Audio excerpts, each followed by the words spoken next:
আমরা দল যেমন ভয়ঙ্কর, আমাদের দেশটা তেমন ভয়ঙ্কর। আর আমরা গতবারের এশিয়ান চ্যাম্পিয়ন, এবারও কইলাম কাপটা আমরাই নিব। হাতার মধ্যে লেখা রয়েছে। আর আমরা এশিয়া কাপের ষষ্ঠবারের মতো অংশ নেওয়া দল উজবেকিস্তান, তোরা দুইজনের ঠিক হয়ে আমরা পটকে দিব। হাতের মধ্যে একটু লেখা রাখ। আর আমি কি বয়া বয়া তোরা তিনজনের তামাশা দেখতে আছি। এই তুই কেডা?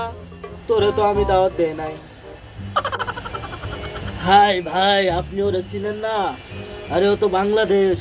কদিন আগে আমাদের মতো একটা জায়ান্ট টিমের কুত্তা মাইরা এশিয়া কাপ অংশ নিছে। আমি তো চিন্তা করতেছি এশিয়া কাপে উজবেকিস্তানের মতো দলের হারে আবার ইতিহাস সৃষ্টি কইরা না লাই। হাই হাই, কস কি তুই?